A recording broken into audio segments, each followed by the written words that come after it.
고린도후서 6장. 우리가 하나님과 함께 일하는 자로서 너희를 권하노니 하나님의 은혜를 헛되이 받지 말라.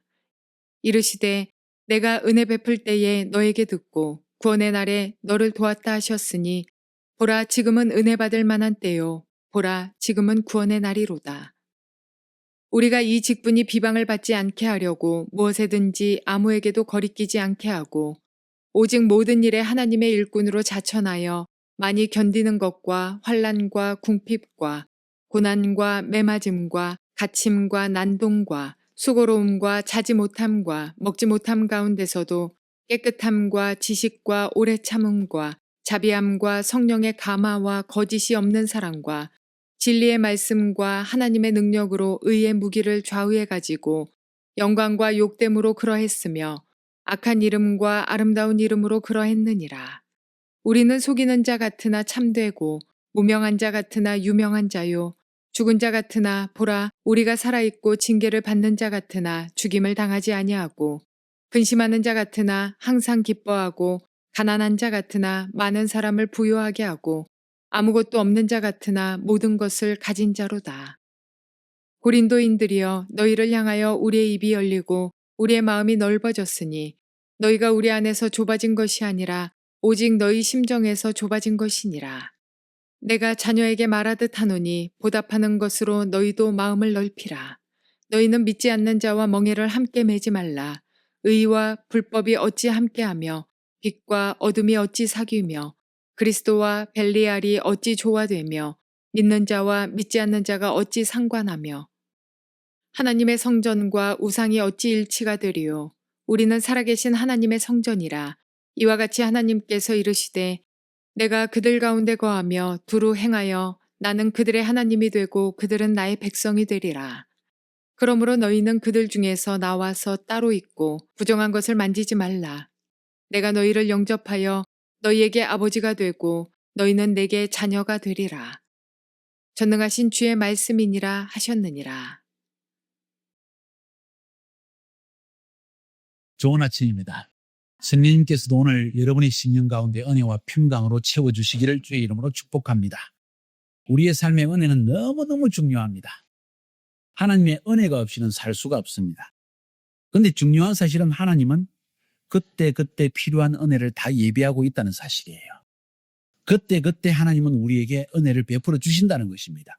중요한 것은 은혜를 은혜로 받아야 됩니다. 우리의 마음이 이게 하나님의 은혜다. 부모님이 이런 책망을 하는 게 은혜다. 성도님이 내 옆에 있다는 것이 은혜다. 나에게 반대 의견을 말하는 사람이 있다는 것이 은혜다. 내가 이렇게 고난당해도 하나님의 사역을 할 수 있는 게 은혜다. 이런 마음, 이게 굉장히 중요한데 무슨 말을 하면 날 싫어해서 편견을 가져서 나를 이해를 못해서 이래버리면 도저히 하나님의 은혜가 임하지 않는다는 거예요. 한참 은혜가 쏟아지고 있는데 은혜를 은혜로 받지 못한다는 거예요. 사실은 그 이야기를 지금 사도 바울이 6장에서 하고 있는 거예요. 그래서 저는 이 고린도후서 6장을 크게는 2단락, 작게는 3단락으로 한번 구분해 봤습니다. 첫 번째 부분은 1절부터 10절까지 이렇게 하나로 묶었습니다. 하나님의 은혜를 헛되이 받지 말라. 하나님의 은혜를 헛되이 받지 말라. 두 번째 부분은 좀 작지만은 11절부터 13절까지 마음을 넓히라. 은혜를 은혜되게 받기 위해서는 마음을 넓히고 들을 마음을 가져라. 그런 이야기예요. 14절부터 18절까지는 우상숭배자에 대한 권면, 그냥 그렇게 이야기했습니다. 우상숭배자에 대한 권면. 한번 살펴볼까요? 첫 번째 부분. 우리가 하나님과 함께 일하는 자로서 너희를 권하노니 하나님의 은혜를 헛되이 받지 마라. 이르시되 내가 은혜 베풀 때에 너에게 듣고 구원의 날에 너를 도왔다 하셨으니 보라 지금은 은혜 받을 만한 때요 보라 지금은 구원의 날이로다 하면서 하나님의 은혜를 헛되이 받지 마라. 하나님은 때를 따라서 우리에게 은혜를 베푸시는 하나님이십니다. 필요할 때마다, 위급할 때마다 하나님은 반드시 우리에게 은혜의 손길을 내미신다는 거예요.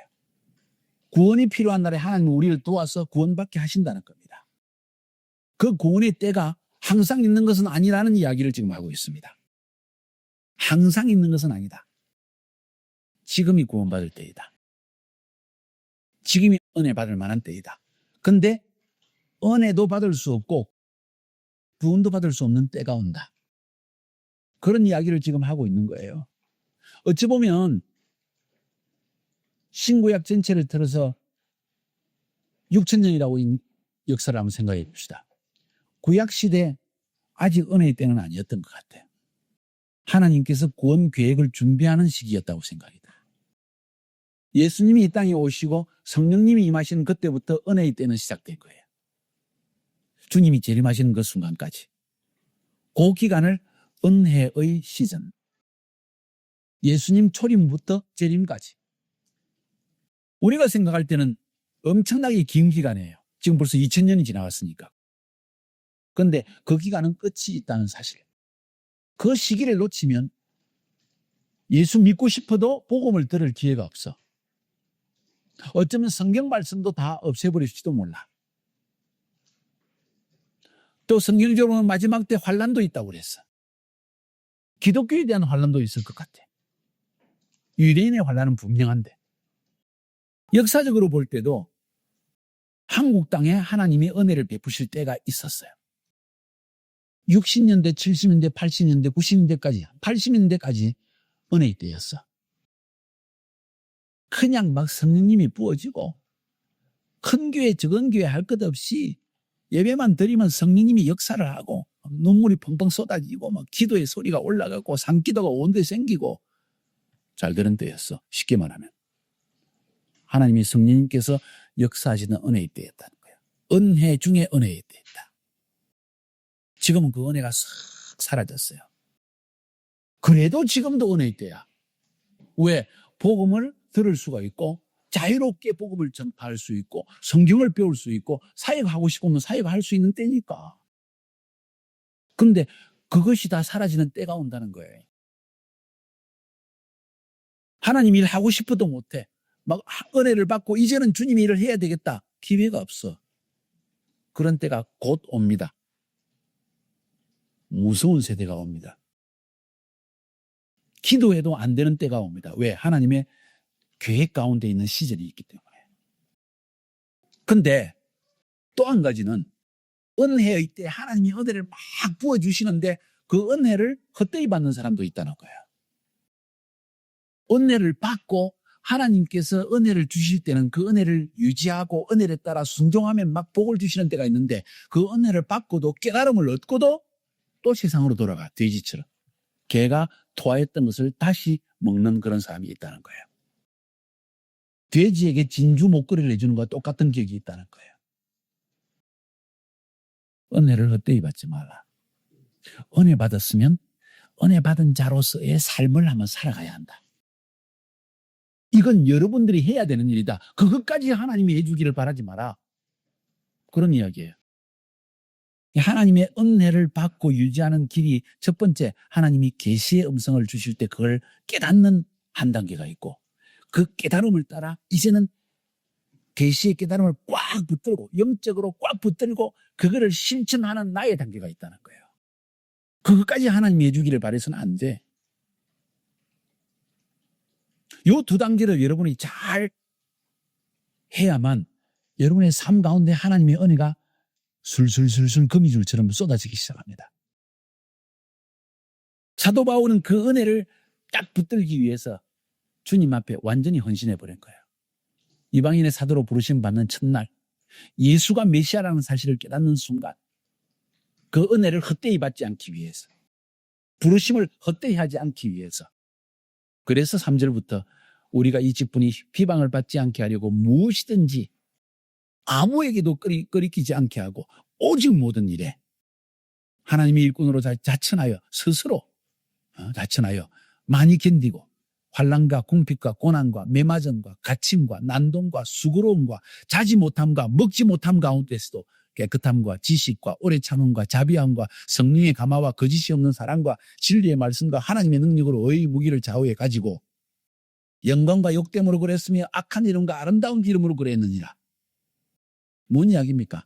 무엇이든지 아무 일이든지 어느 때든지 모든 일에 참고 견디고 주의 은혜를 위해서 하나님의 사역을 위해서 영광스러울 때도 있고 욕을 받을 때도 있고 악한 이름을 얻을 때도 있고 악한 바울의 이름을 얻을 때도 있고 아름다운 이름을 얻을 때도 있고 그런 것에 개의치 아니하고 어떤 상황 속에서도 변함없이 은혜로 유지하기 위해서 나는 주 앞에 헌신하였다는 이야기입니다. 이건 사도 바울이 하나님께 받은 은혜를 내 삶에서 그대로 실천해냈다는 이야기를 하고 있는 거예요. 그게 은혜를 헛되이 받지 말라는 이야기야. 무명한 자 같으나 유명한 자요, 죽은 자 같으나 보라 우리가 살아있고 징계를 받는 자 같으나 죽임을 당하지 아니하고 근심하는 자 같으나 항상 기뻐하고 가난한 자 같으나 많은 사람을 부유하게 하고 아무것도 없는 자 같으나 모든 것을 가진 자로다. 은혜를 받는 순간 그 은혜를 유지하기 위해서 모든 것을 다 던졌고 내 시간과 내 호비, 내가 좋아하는 것, 기뻐하는 것 다 던져서 주님을 위해서 그 시간이 나의 그 파워를 내가 할 수 있는 능력을 그걸 위해 던졌다는 거예요. 잠을 너무 좋아하지 마세요. 내가 하고 싶은 건 너무 추구하지 마세요.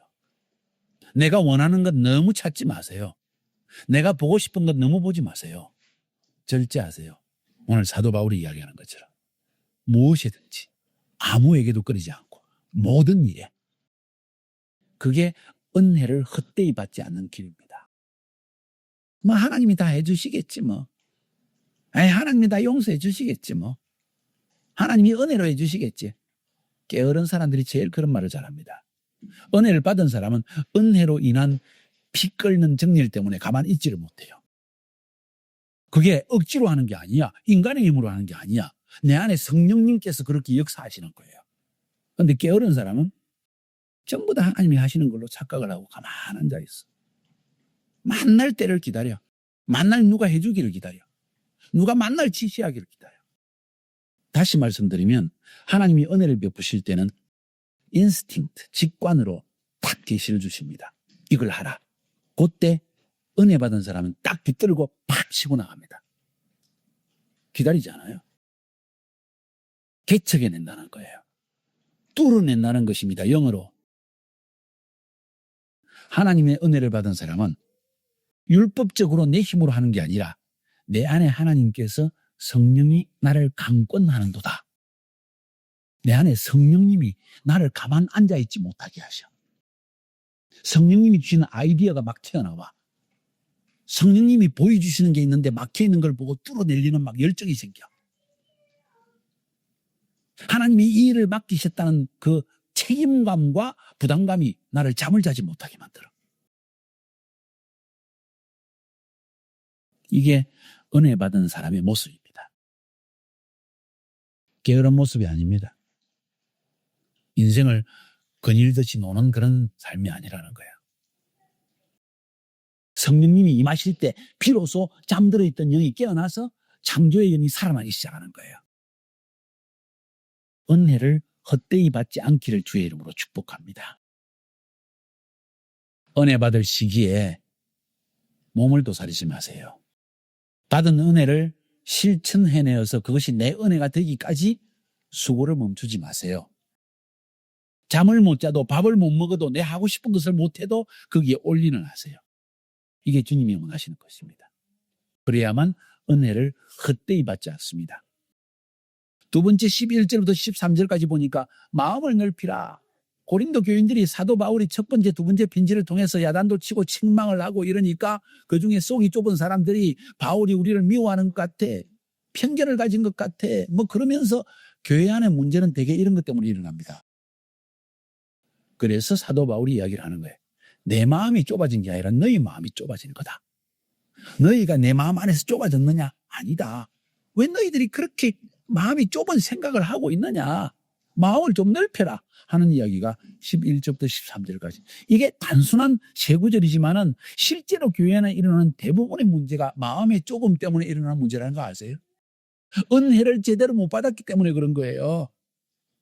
정말 주님 앞에 헌신하고자 하는 마음이 있다면, 정말 주님 앞에서 나 자신을 닦아서 성품을 변화시키고자 하는 마음이 준비가 되어 있다면 지도자가, 부모가, 목사님이 책망할 때 내가 정말 그런가? 나하고 이해가 되지 않는 것 느낄 때 에이 우리를 이해를 안 해줘 하는 것이 아니라 어떤 말씀 때문에 어떤 비유 때문에 어떤 관점 때문에 저런 말씀을 하실까 하고 생각하면서 은혜를 받을 터인데 그게 아니라 우리를 이해 못 해줘 하고 마음을 좁게 탁 가져버린다는 거예요. 지금 그것 때문에 바울이 이야기해요. 너희 마음을 넓혀서 은혜 받아라는 이야기예요. 너희 마음을 넓혀서 은혜를 받아라는 이야기예요. 인생을 오래 살아본 사람, 영적으로 경험이 많은 사람이 볼 때 문제가 있다는 거예요. 근데 문제의 근원은 이거라고 탁 찍어주니까 이해가 안 돼. 마음이 딱 좁아져. 싫은 소리 들었다 이거지.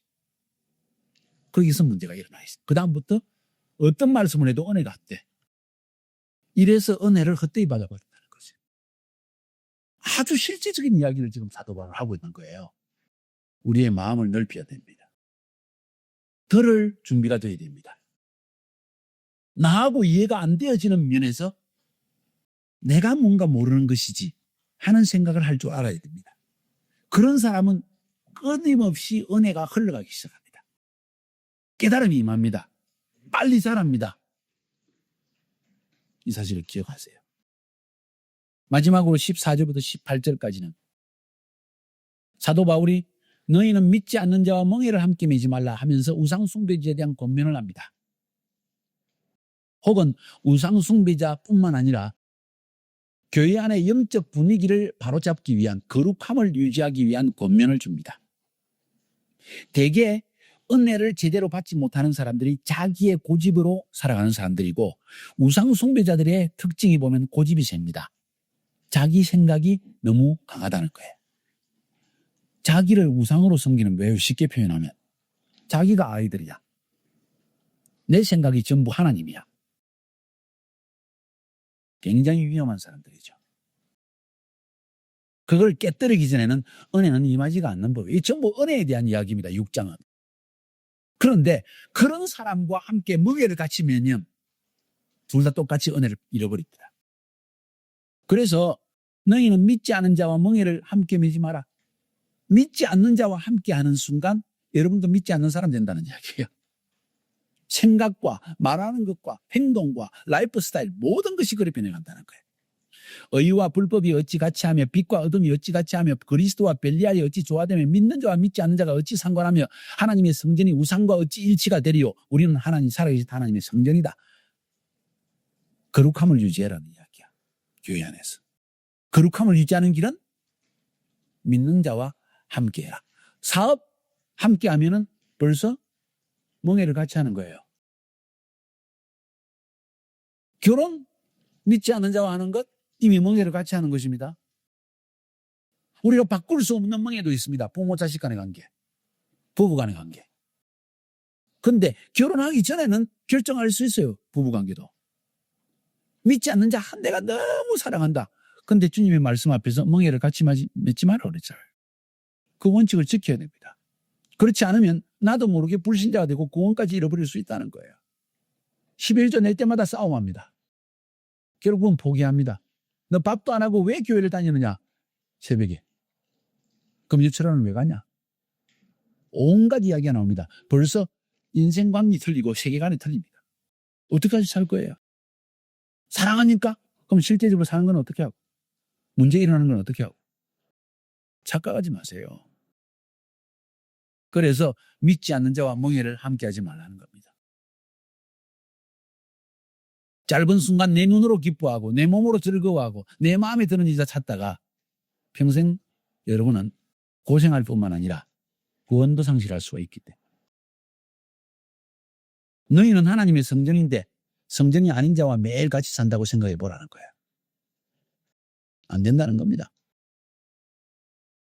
그러므로 너희는 그들 중에서 나와서 따로 있고 부정한 것을 만지지 말라. 내가 너희를 영접하여 너희에게 아버지가 되고 너희는 내게 자녀가 되리라. 전능하신 주의 말씀이니라. 나와라. 왜 하나님께서 아브라함에게 본토 친척 아비 집을 떠나라 그랬을까? 갈대아 우르 그 당시에 이 중동 지역에 우상의 중심지였기 때문에. 나와라. 나오지 않으면 안 된다. 넘버원 우선순위는 여러분이 하나님의 신앙을 지키며 하나님의 거룩함을 지키며 영적 분위기를 지키는 일에 온 힘을 쏟지 않으면 여러분의 은혜를 다 잃어버릴 수 있다는 거예요. 그래서 우상에서 나와라. 믿지 않는 자와 멍해를 같이 하지 마라. 이 말씀을 사도 바울이 마지막에 하는 거예요. 그게 다 6장 전체에서 말하고 있는 너희들이 은혜를 헛되이 받지 말라는 말과 똑같이 연결되는 이야기라는 거예요. 여러분의 신앙을 다 지키시기를 주의 이름으로 축복합니다. 이건 여러분이 지켜야 될 최고의 것입니다. 아무리 여러분이 사랑하는 사람이고 아무리 귀하게 여기는 사람이라 할지라도 여러분의 신앙을 지키는 것을, 신앙의 순수성, 하나님 앞에 헌신, 부르심을 지키는 일을 먼저 우선으로 생각하세요. 나머지는 하나님께서 다 이루어 주실 것입니다. 승리하시기를 주의 이름으로 축복합니다.